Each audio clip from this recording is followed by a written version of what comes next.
बिस्मिल्लाहिर्रहमानिर्रहीम, अस्सलाम वालेकुम। मैं हूं सभी काज़मी, आप देख रहे हैं फेसबुक और यूट्यूब। मेरे साथ शुएब शाहीन साहब मौजूद हैं।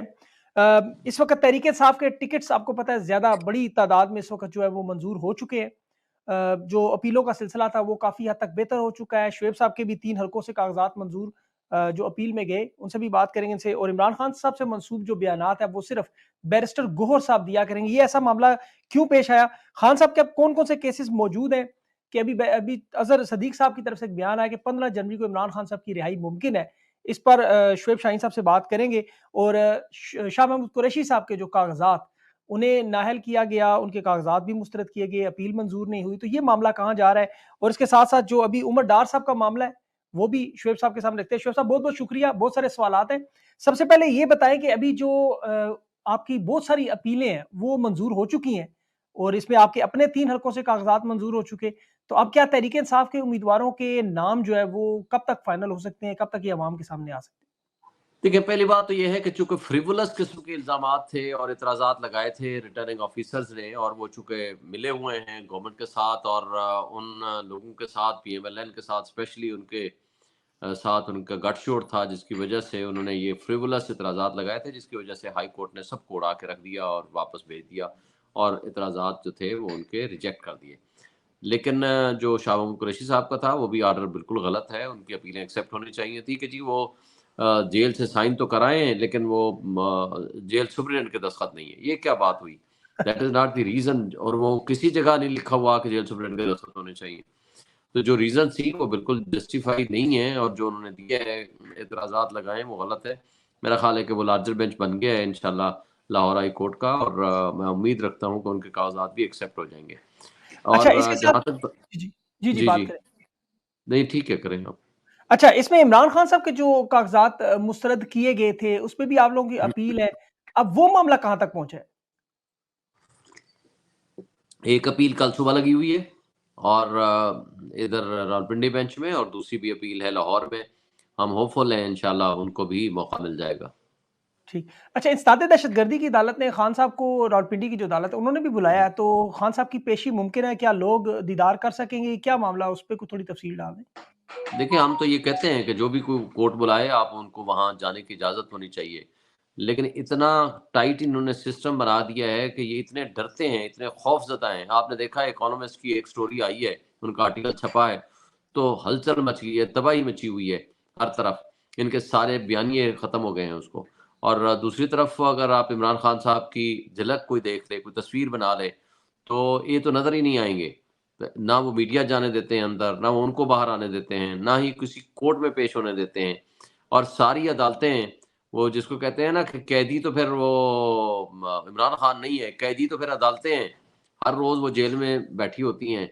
तो अफ़सोस से कहना पड़ता है कि अगर हम हमारा जस्टिस सिस्टम इतना कॉम्प्रोमाइज़्ड है कि उनको इतना हक नहीं देता कि वो अदालत में, ओपन कोर्ट में आकर ट्रायल हो सके, वो अपना दिफा, हक दिफा उनको मिल जाए, वो दिफा कर सकें, या वो बाहर आकर अपने मुकदमे की पैरवी कर सकें।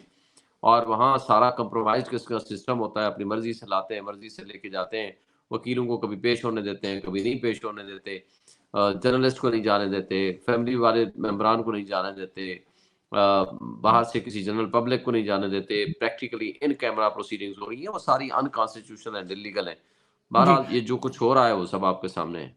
जी। अच्छा, अभी ये बताएँ कि अभी इमरान खान साहब के जो केसेस में ज़मानत का मामला है, उसमें अगर देखा जाए साइफ़र में ज़मानत उन्हें मिली हुई है, तोशाखाना में सज़ा मुअत्तल है, फ़र्द जुर्म अलकादिर और इद्दत निकाह पर लगी नहीं। तो खान साहब के ऊपर कौन-सा केस है जिसमें उन्होंने 155 दिन से खान साहब को ज़बरदस्ती जो है वो जेल में बिठाया हुआ? देखिए, पहली बात तो ये है कि वो साइफ़र वाला केस था, जिसको वो कहते थे कि ये तो जनाब नाक़ाबिल ज़मानत है, इसमें तो सज़ाए मौत है, ये है, वो है। जब सुप्रीम कोर्ट में गया है तो एक सिंगल बात का जवाब नहीं दे सके। उन्होंने कहा ये तो काबिल ज़मानत जुर्म है। जब काबिल ज़मानत है तो 5 महीने उनको रखा गया, तो वो कौन उसका ज़िम्मेदार होगा? और दूसरे जो तो 2 केस हैं वो भी बिल्कुल फ्रॉड केस हैं। मसलन अल-क़ादिर ट्रस्ट है, और अल-क़ादिर ट्रस्ट का इस इश्यू के साथ कोई ताल्लुक नहीं। पैसे थे, वो वापस चले गए। पैसे सुप्रीम कोर्ट की अकाउंट में पैसे पड़े हुए थे, कोई रिश्वत नहीं, कोई उनके अकाउंट में कोई 1 रुपया नहीं गया, तो लिहाज़ा उसमें तो वो केस बनता ही नहीं है। और दूसरी बात ये देखें, जिस दिन वो केस खुलेगा ना, मैं एक बात बताऊँ, नैब ने फ्रॉड ये किया है कि ये ऑलरेडी इस पे इंक्वायरी करके 2020 में उसको क्लोज़ डाउन कर चुके थे, और बताया ही नहीं उन्होंने। और दूसरी बात ये है कि जिस दिन ये केस खुलेगा, नज़र आ जाएगा हुसैन नवाज़ ने रिश्वत के तौर पर अपनी एक प्रॉपर्टी उनको बेची और डबल अमाउंट लिए। मसलन प्रॉपर्टी है 2 करोड़ की, आप उसको बेच रहे हो 8 करोड़ की और ऊपर पैसे माँग रहे हो रिश्वत के तौर पर उनको यहाँ बेनिफिट कोई किया। तो उस चक्कर में जिस दिन ये केस और एनसीए भी उसी चक्कर में उस केस को खोला।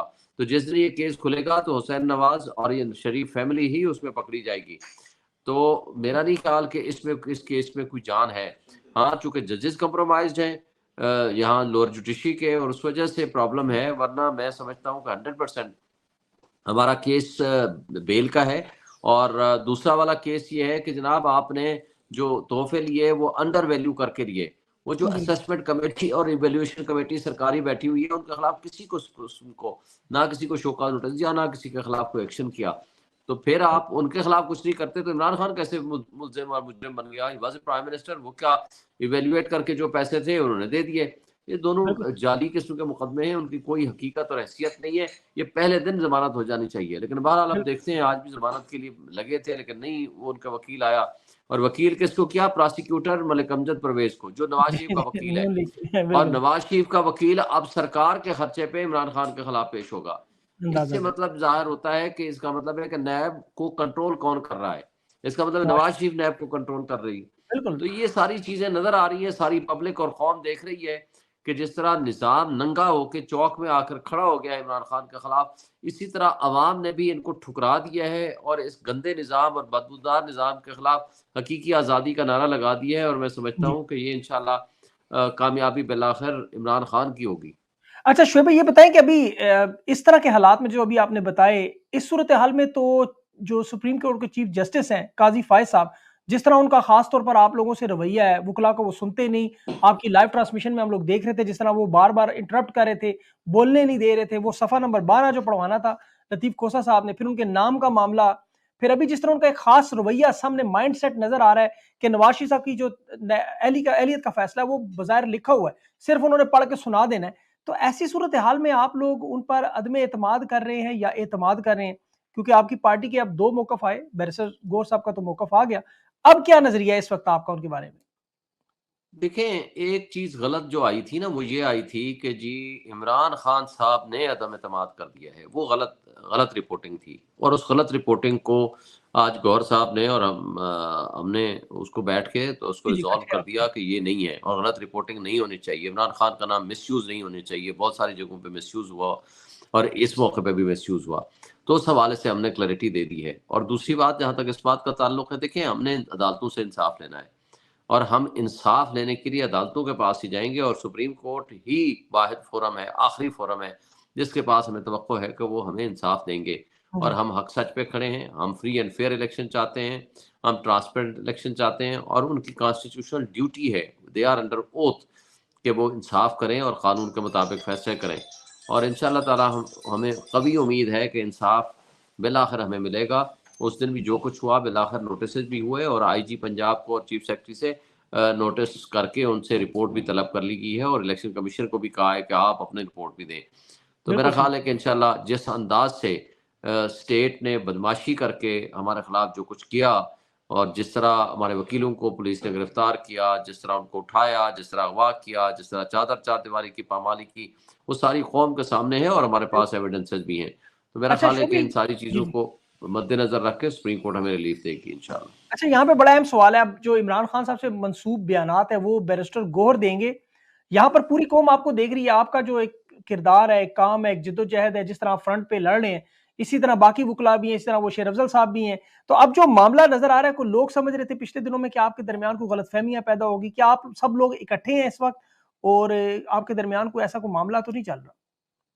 देखें, खराबियाँ पैदा होने की वजह से ही हमने ये एक पॉलिसी बनाई है और वो पॉलिसी का मकसद क्या है? मकसद सिर्फ़ ये है कि कोई इब्हाम या तफ़रीक का एक तासुर ना जाए। और बिल्कुल सही। इब्हाम और तफ़रीक, अब एक बंदा उठता है, कोई एक बात करे, दूसरा दूसरी बात करे, तीसरा तीसरी बात करे। तो इसलिए खान साहब का जो पैगाम है, एक ही बंदा करे या एक ही शख्सियत के ज़रिए बाहर आएगा, तो उसमें एक तरह की कंसिस्टेंसी भी आएगी और उनकी ज़िम्मेदारी ठीक। भी होगी। हाँ, ज़रूरी नहीं है कि वो अगर फ़र्ज़ करो किसी वजह से नहीं दे सकते, तो जो पार्टी तर्जुमान है वो भी दे सकते हैं, बट द इश्यू इज़ उनके नाम से मंसूब अगर गलत बुनियाद पर या गलत फहमी या गलत कोई बात पोर्ट्रेट कर दी जाए, उससे नुकसान बहुत ज़्यादा होता है, नुकसान ज़्यादा होता है, फ़ायदा नहीं होता।